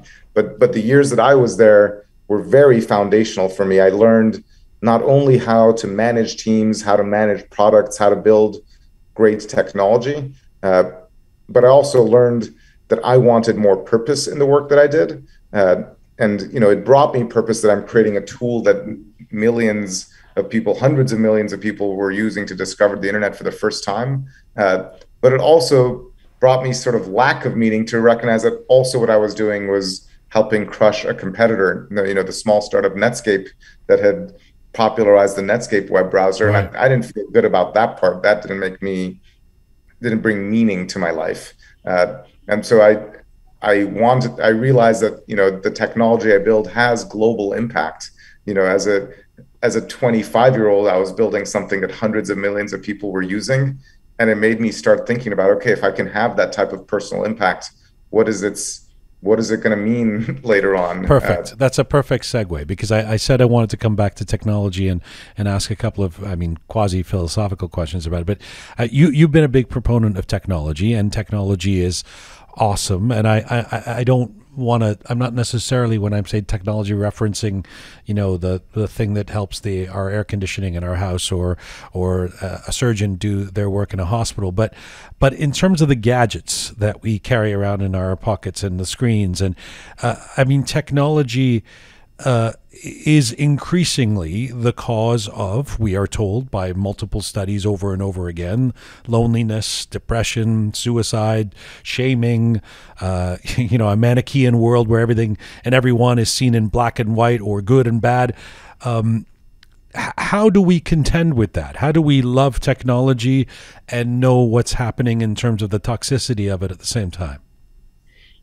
Wow, this is a deep question. And first of all, I'm not the only person with an answer. Everybody has their own answers on it. It's funny, the philosopher Yuval Harari has proposed that mankind was at its happiest when we were hunters and gatherers before we domesticated plants and invented farming, which was probably among our first technological inventions after basic stone tools and fire, and that we were happiest then. And the history of mankind since then has been to invent technology that, on the one hand, makes our lives more productive and more convenient and supports a larger population, and on the other side, reduces some freedom or makes us slave to the tools that we've built, or destroys jobs or things like this. Many of the issues we're dealing with technology today are repeated issues. Technology that automates jobs is something that has happened throughout the history of mankind. Technology that people are scared of because of its impact has been the case since all time. Whether it's the invention of the steam engine, the printing press, all of these things have pros and cons. The way I would say about it is, first of all, I'm proud of us as humanity, as a race, to have come from caves to now invent the things we're inventing. But these things that we're inventing can be used for good or for bad. Just like the nuclear inventions of Einstein can make bombs, and they can make cheap, clean electricity. Right. Software technology also, it's not just a question of what could you do, but what should you do.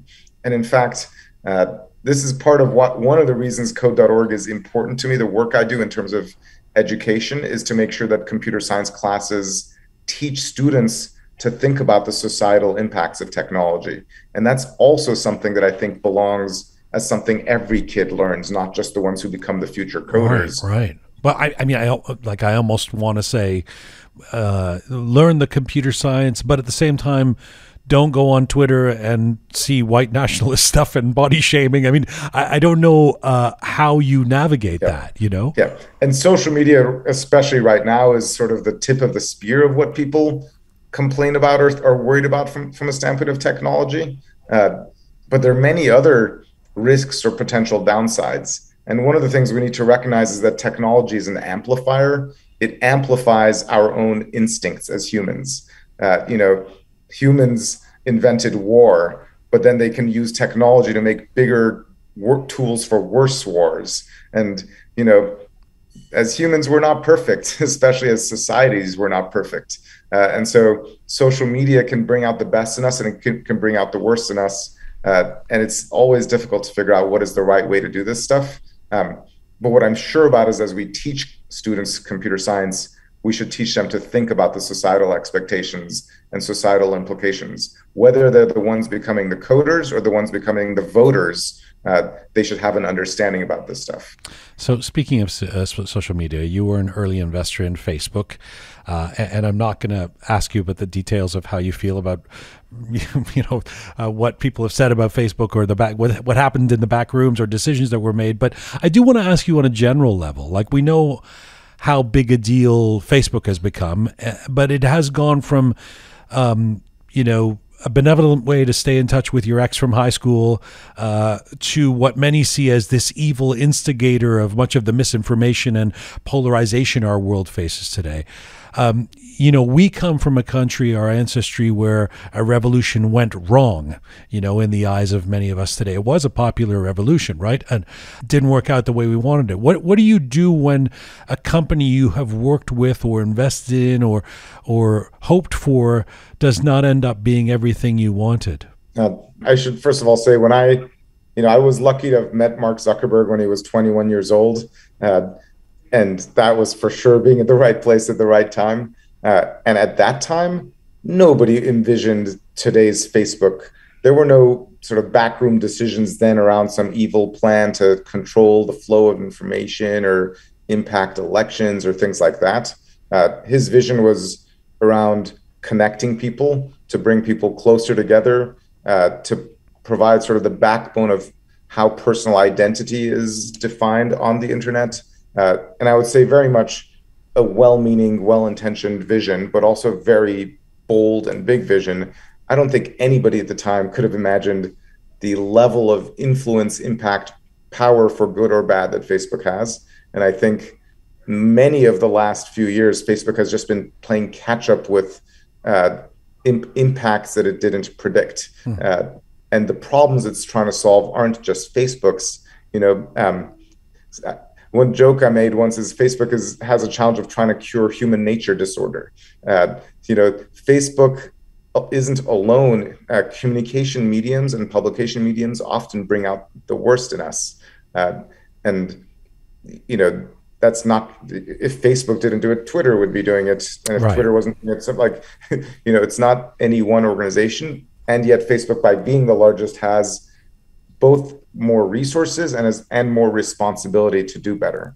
Do you end up personally lamenting it though? Do you go, hey, Baba John, why did I put money into this thing? Or why? I mean, do you or do you go there? I mean, in your own mind at all?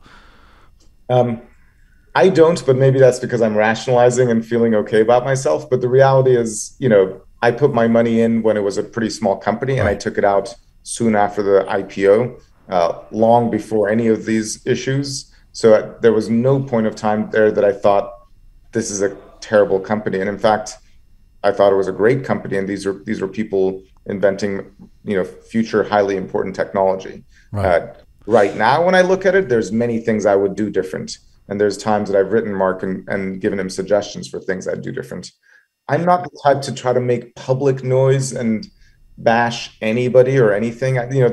You can get very popular throwing stones at other groups and bashing people for doing things the wrong way.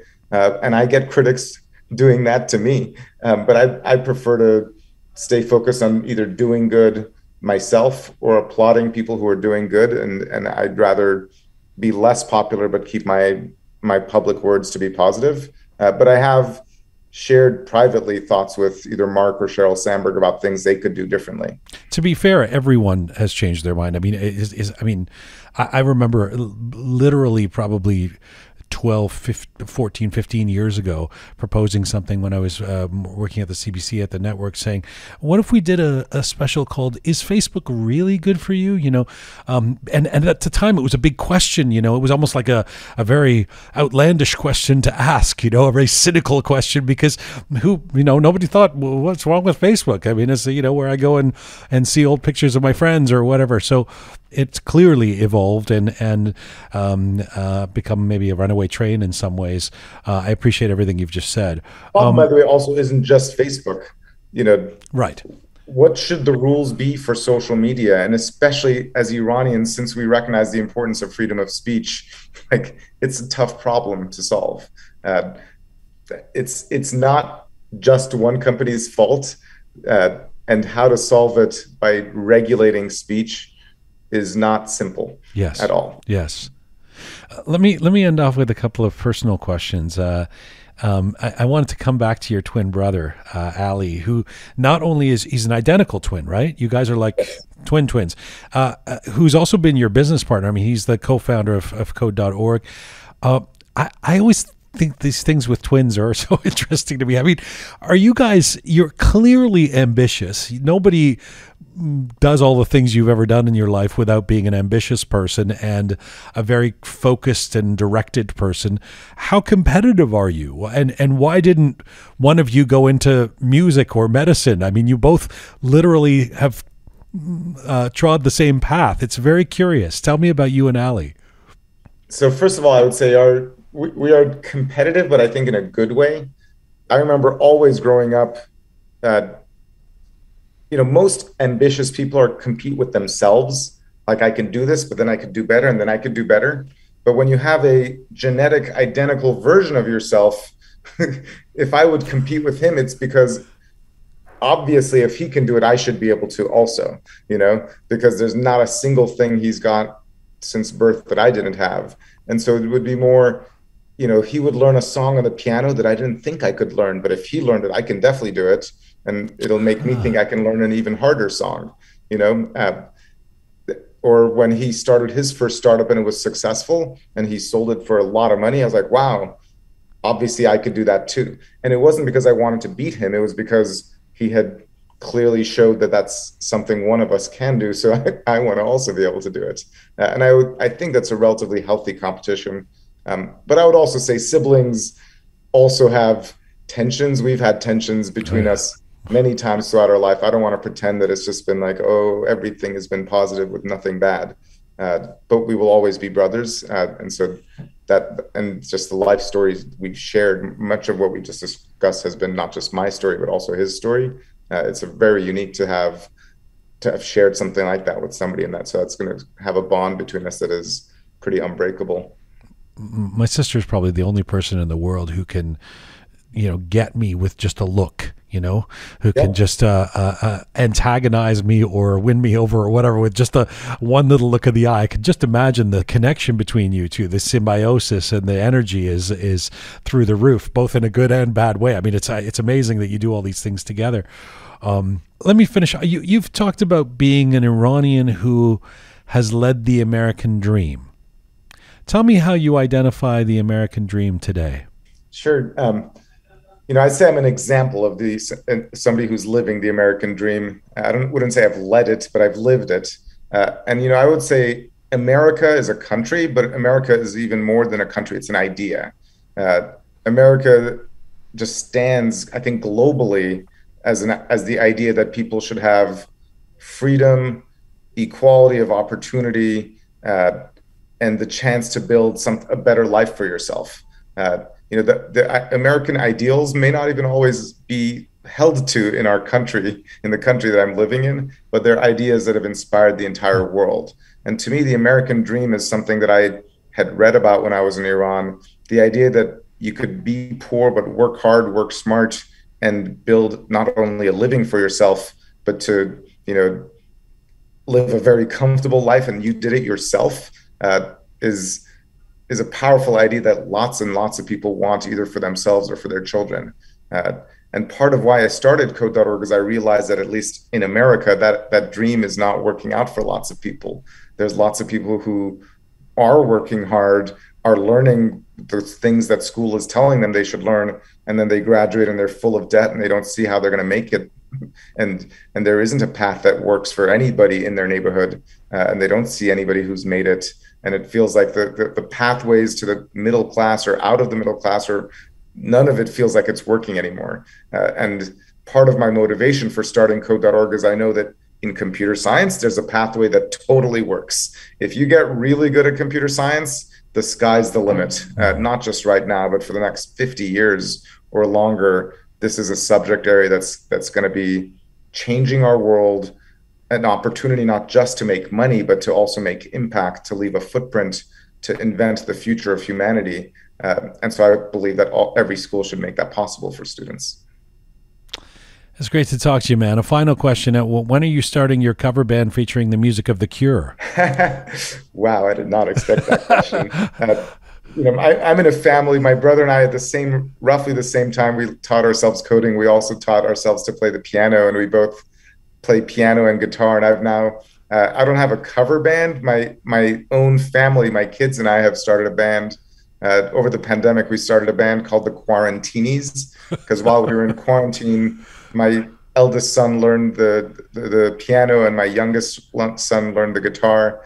And so we basically played lots of different songs, and The Cure and Coldplay are probably the two bands we like to cover. I just love that you're teaching them new romantic, new wave music from the early 80s with a lot of eyeliner and hair gel. I love that. Yeah, I have an 8-year-old who loves U2 and The Cure. It's pretty funny. It's brilliant. Hadi Partovi, خیلی متشکرم. I really appreciate the time you've taken with us today, your insights, and shedding some light on your story. And I think it'll be instructive for a lot of people. Thank you for this, and thank you for the work you do around education. Thank you so much. It was a wonderful pleasure talking to you. Bye-bye. Bye-bye. Hadi Partovi, an Iranian-American tech entrepreneur, investor, CEO, and co-founder of the education nonprofit Code.org. Hadi joined us from Seattle, Washington today. That is full time for this special edition of Roqe. For all things Roqe related, including our previous episodes, our guests, our information, roqemedia.com is the place to go, where you can also become a patron of our program, roqemedia.com. Remember, there are new episodes of The Contemporary History of Iran every Thursday on these same platforms. Thanks to the amazing team who put this show together: talented Anahita, Super Patty Saw, savvy Rohan Panta, the artist, the fabulous Kian Al-Haimerdad, Captain Reza, and Groovy Shaya.